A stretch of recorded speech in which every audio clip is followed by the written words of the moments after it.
Welcome back to the Microsoft Flight Simulator A to Z series.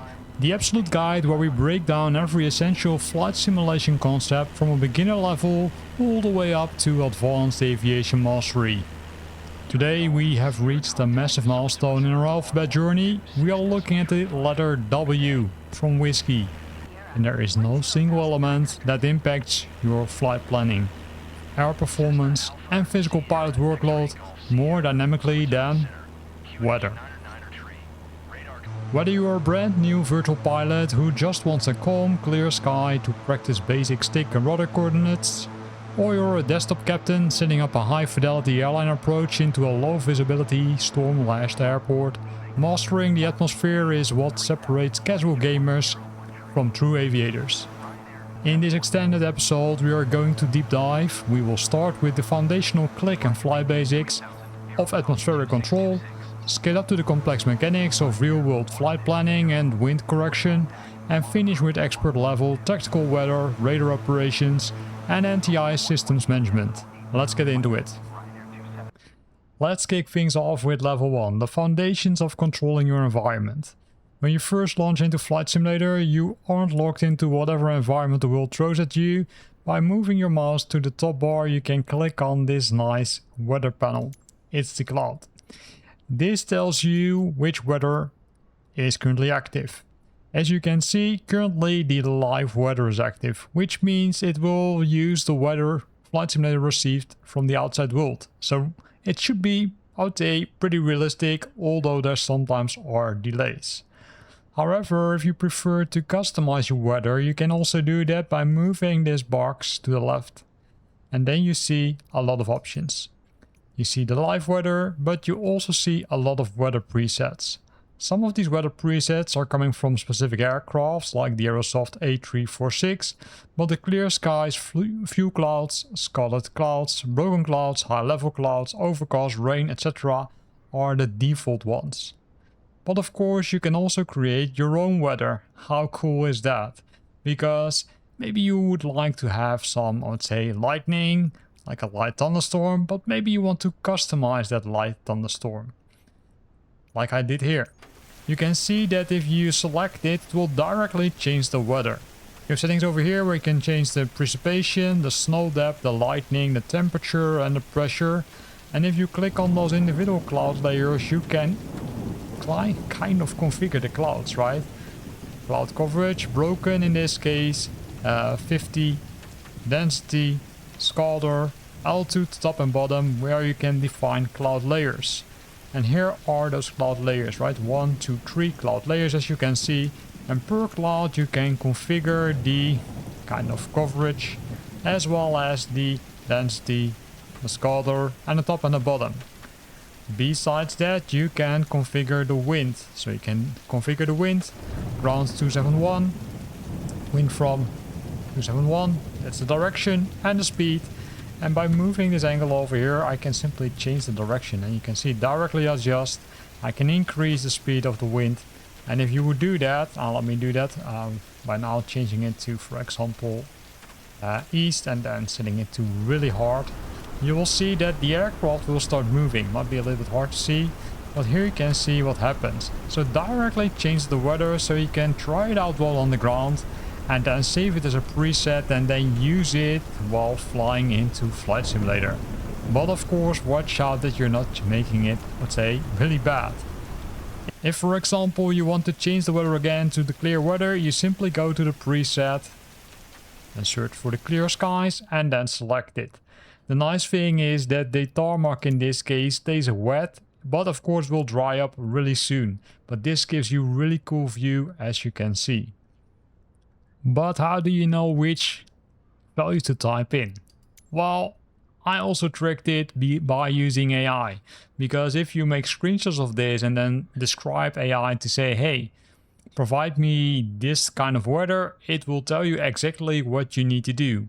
I've provided the prompt in the description of this video so you can have a look at it and then define your own weather.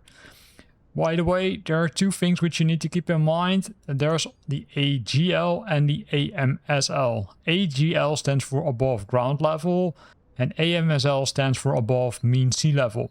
I would recommend you to try out AGL first and then simply change it.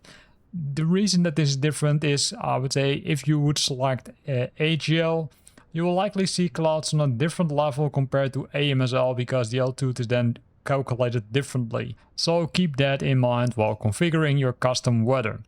And by the way, I'm also planning to release some custom weather presets, so I can simply share them with you so you can import them in your flight simulator.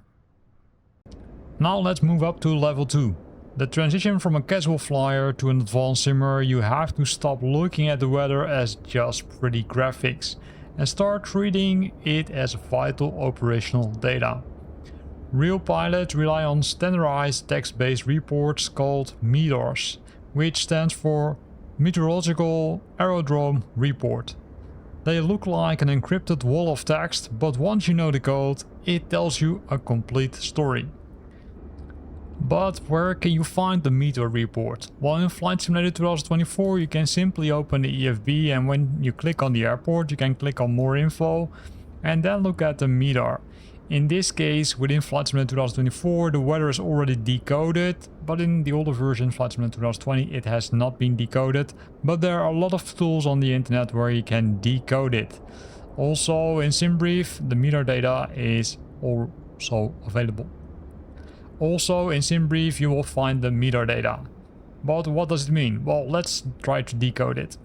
In this case, LEMC, which is the location, right? It's the airport call code. Then the next part is the date and the time. So it's the 8th of June at 10 minutes before 7 Zulu time or UTC. Then we've got the 31005 Kilo Tango, which means that we've got the wind blowing from 310 degrees at 5 knots. Then we've got KVOC, and KVOC might be, I would say, a little bit weird because you might think, okay, what does KVOC mean? And KVOC stands for Ceiling and Visibility OK. There are more abbreviations and I've listed them in the description of this video. Then we've got that second part, which is 26/15. The 26 is simply the temperature, and then the dew point is roughly 15 degrees. Humidity roughly 50 in that case. Then we've got the Q1015. That's the pressure, 1015 hectopascal. And then we've got the last one, no significant change expected in the next 2 hours. This is how you can read the METAR. But as mentioned, there are a lot of tools available, both on the internet but also in the sim, as you can see, where you can decode the weather to understand the weather. And the more you do it, the easier it will be for you. So in this case we're trying to land on runway 17 left, which is at Malpansa airport, and you can see that the wind is roughly 20 knots. And it's a crosswind, which means it comes from the right side. And what you see is that we need to perform a technique which is called crabbing. So what you need to do is, in this case, you need to move the nose of the aircraft intentionally into the wind. So in this case I need to move it to the right, so that's really into the wind. And then you can see that the aircraft is being pushed, I would say, straight, which is good. Of course you always need to watch out that you're not pushing it too far to the right, because you can see the wind is pretty strong. So watch out with that. So if you experience crosswind, then perform the crabbing functionality, but watch out, especially if there are gusts, and those gusts are that you sometimes get, I would say, more wind compared to, let's say, another period. So it could be, I would say, stronger wind, then a little bit less stronger wind, and then again the push from the right. But here you can see that this crabbing works, say, kind of okay. You can see that you need to work really hard to make sure that you can land on the runway. So this is a technique which is also being used by real aviation pilots, as far as I understood. Again, I'm also learning these kind of things while recording these videos. And this is something which I didn't know, and I think it's pretty interesting. Welcome to level 3. At the expert level, heavy weather is no longer just something you look at or plan around. It becomes an immediate tactical threat inside the cockpit that you must actively manage using your onboard avionics.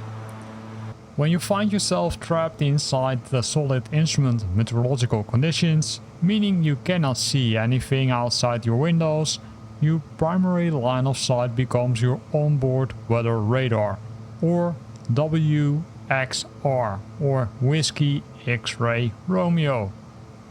The radar sweeps at microwave beam ahead of your aircraft to detect moisture reflectively. And here you see the weather radar. In this case you can see three colors. Green are areas which represent light, manageable precipitation. Then we've got the yellow. This is significantly moderate rainfall and rising turbulent energy. And then we've got those red zones which we're almost flying into. Those are the heavy convective cells, indicating severe downburst, extreme wind shear and massive updrafts that can easily compromise an aircraft's structural integrity. Expert pilots treat red cells as solid walls. They use the range and tilt controls on the radar console to map out the gaps in the storm system, carving a path through areas of low reflectivity to keep the ride safe and stable. But heavy rain isn't the only treat hidden inside these clouds. You must also constantly manage structural icing. When you fly through visible moisture and your total air temperature drops near or below freezing, supercooled water droplets will instantly freeze upon colliding with your airframe. This ice rapidly destroys the aerodynamic efficiency of your wings, severely reducing lift while significantly increasing your aircraft's total weight and stall speed. If you leave this unchecked, the aircraft will eventually lose its ability to fly altogether. So an expert aviation monitors the temperature gauges continuously. The second icing conditions are detected, you must execute proper cockpit workflow. Activate your pitot static heat to keep your speed instruments from freezing solid, and engage your wing and engine anti-ice systems. This routes blistering hot bleed air from the engine or inflates rubber de-icing boots to shutter the ice accumulation before it can compromise your safety. Manage these complex systems under pressure is what true simulation mastery is all about. Whether you're utilizing simple key presets to perfect your basic weather training maneuvers, decoding complex real weather METAR data to anticipate nasty crosswinds, or managing advanced anti-ice systems to survive a severe storm, understanding the atmosphere completely redefines your entire experience in Flight Simulator. Now I want to hear from you. Are you a strict live weather purist who flies through whatever the real world throws at you? Or do you enjoy engineering your own custom nightmare storms to test your limits? Let me know your favorite weather scenarios in the comments down below. If this tutorial helped level up your aviation knowledge, please slam that like button, subscribe to the channel and stick around as our Maxwell Flight Simulator A to Z journey continues onward to the next letter. Until next time, keep your wings level, monitor your gauges and enjoy your flight.